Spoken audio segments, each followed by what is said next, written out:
السلام علیکم ورحمۃ اللہ وبرکاتہ. ہمارا پروجیکٹ ہے word Quran says about science, یعنی کہ قرآن میں اللہ تعالیٰ سائنس کے بارے میں کیا بتاتے ہیں. ایسی بہت ساری باتیں ہیں جو قرآن میں اللہ تعالیٰ نے 1400 سال پہلے بتا دی ہے، لیکن بس وہی باتیں قرآن سائنس اب ڈسکور کرتی ہے. تو سب سے پہلے ہے بگ بینگ تھیوری.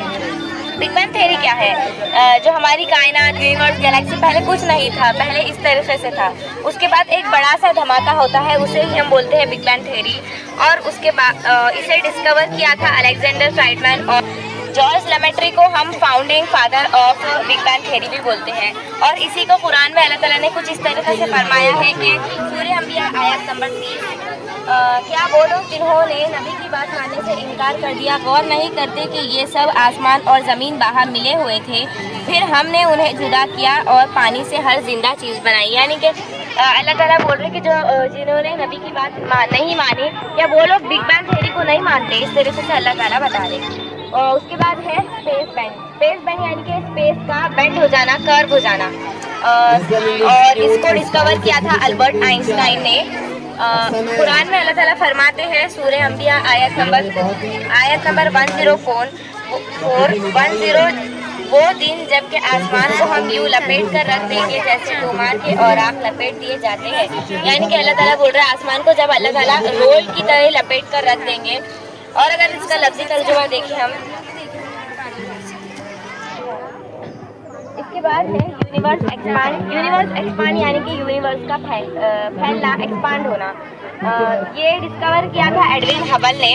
اور قرآن میں اللہ تعالیٰ اس طریقے سے فرماتے ہیں کہ سورہ الذاریات آیت نمبر 17، وَالسَّمَاءَ بَنَيْنَاهَا بِأَيْدٍ وَإِنَّا لَمُوسِعُونَ. آسمان کو ہم نے اپنے زور سے بنایا ہے اور ہم اس کی قدرت رکھتے ہیں.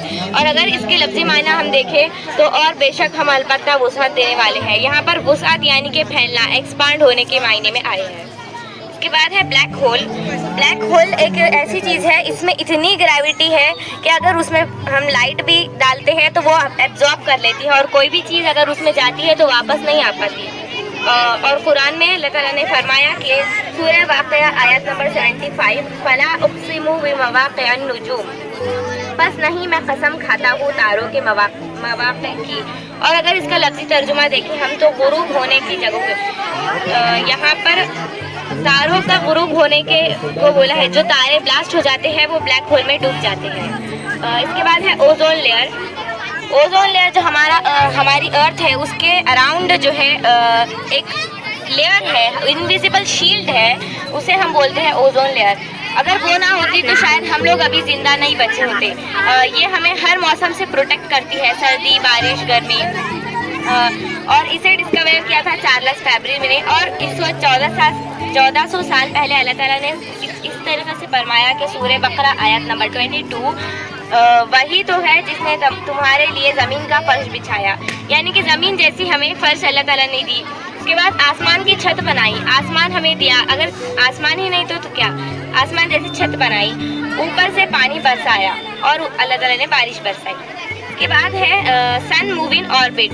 یعنی کہ پہلے ہم ایسا سمجھتے تھے کہ جو سن ہے وہ بھی ایک اسٹیٹک پوزیشن میں ہے، وہ لیکن نہیں، وہ بھی اپنی آربٹ میں روٹیٹ کرتا ہے. تو اس کو ڈسکور کیا تھا نیکولاس کوپرنکس نے. اور اسے قرآن میں اللہ تعالیٰ اس طریقے سے فرماتے ہیں کہ سورہ یاسین آیت نمبر 38، وَالشَّمْسُ تَجْرِي لِمُسْتَقَرٍّ لَهَا ذَلِكَ تَقْدِيرُ الْعَزِيزِ الْعَلِيمِ. اور سورج وہ اپنے ٹھکانے کی طرف چلا جا رہا ہے، یہ زبردست علیم ہستی کا باندھا ہوا حساب ہے. یعنی کہ سورج بھی اپنے یہاں پر ٹھکانہ بولا ہے، یعنی کہ آربٹ، سورج بھی اپنے آربٹ کی طرف چلا جا رہا ہے. اس کے بعد ہے مین اینڈ مون. تو مین اینڈ مون سب سے پہلے جو اللہ تعالیٰ قرآن میں فرماتے ہیں سورہ انشقاق آیت نمبر 18 میں اللہ تعالیٰ فرماتے ہیں وَالْقَمَرِ إِذَا اتَّسَقَ لَتَرْكَبُنَّ طَبَقًا طَبَقًا. تم کو ضرور درجہ بدرجہ ایک حالت سے دوسری حالت کی طرف گزرتے چلے جانا ہے. یعنی کہ اللہ تعالیٰ بول رہے ہیں ایک سٹیج سے دوسرے سٹیج کی طرف ہم کو جانا ہے. اور یہاں پر اللہ تعالیٰ نے ڈائریکٹلی مون مینشن نہیں کیا، اور وہ اس لیے کہ انسان اب مارس پہ بھی پہنچ رہے ہیں. تو جو سب سے پہلا ایک شخص تھا جس نے مون پر قدم رکھا تھا وہ تھا نیل آرمسٹرانگ. اس کے بعد اس پر مین اینڈ مون پر ایک پوری بک بھی یہ پبلشڈ ہے. اس کے بعد ہم مون مین اینڈ ایک شخص تھے, انہوں نے 1 سال تک جو چاند کے صورتیں ہیں, فیسز ہے, اسے آبزرو کیا تھا. تو جو فیسز ہے وہ کچھ اس طریقے سے تھے, اور اسی کو قرآن میں اللہ تعالیٰ فرماتے ہیں کہ ہم نے چاند کی صورتیں اس طریقے سے رکھی ہے جیسے کھجور کی سوکھی ہوئی شاخ, اس طریقے سے. نیکسٹ ہے ٹائم ڈائلیشن. ٹائم ڈائلیشن کا سمبل مطلب اگر آپ دیکھیں یعنی کہ ہر جگہ جو وقت ہے, ٹائم ہے, وہ کانسٹنٹ نہیں ہوتا. جیسے کہ ارتھ پر ٹائم کانسٹنٹ, ارتھ پہ اگر آپ دیکھیں اور سن پر دیکھیں تو ٹائم کانسٹنٹ نہیں ہے. پہلے نیوٹن نے بتایا کہ نیوٹن سمجھتا تھا کہ ہر جگہ ٹائم کانسٹنٹ ہے, لیکن پھر البرٹ نے بتایا کہ تم غلط ہو, نہیں, ٹائم ہر جگہ کانسٹنٹ نہیں ہوتا. یہ بیسڈ ہوتا ہے گریوٹی اور جہاں ہم رہ رہے ہیں اس کے سائز پر.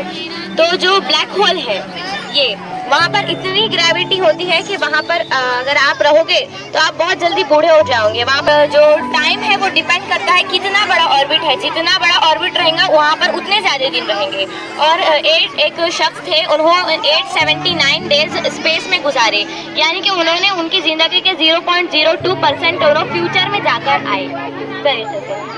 اس کے بعد ہے ارتھ اسفیئر. ارتھ اسفیئر یعنی کہ جیسے کہ آپ کو پتہ ہی ہوگا ہماری ارتھ کچھ اس طریقے سے ہے, ایسے, وہ سرکل نہیں ہے, اسفیئر شیپ کی ہے. یہ بتایا تھا پائتھاگورس نے. اور اللہ تعالیٰ قرآن میں اس طریقے سے فرماتے ہیں, سورہ نازیات آیت نمبر 30, وَالْأَرْضَ بَعْدَ ذَلِكَ دَحَاهَا, اس کے بعد زمین کو اس نے بچھایا. اور اس کے بعد ہے گریویٹیشنل فورس. جیسے کہ آپ کو پتہ ہے ہم زمین پر ٹھہرے ہوئے ہیں, ایک جگہ ہے, اگر گریوٹی نہیں ہوتی تو ہم تو ہوا میں اڑتے. گریوٹی ہمیں زمین کی طرف کھینچے ہوئے رکھتی ہے, پکڑ کر رکھتی ہے گریوٹی. اور یہ آئیزیک نیوٹن نے ڈسکور کیا تھا. اور جو ہے تو قرآن میں اللہ تعالیٰ اس طریقے سے فرماتے ہیں کہ سورہ مرسلات آیت نمبر 25, أَلَمْ نَجْعَلِ الْأَرْضَ كِفَاتًا, کیا ہم نے زمین کو سمیٹ کر رکھنے والی نہیں بنایا. تو اس طریقے سے اللہ تعالیٰ فرما رہے ہیں کہ زمین کو اللہ تعالیٰ نے, ہم زمین پر ہے گریوٹی کی وجہ سے. Thank you.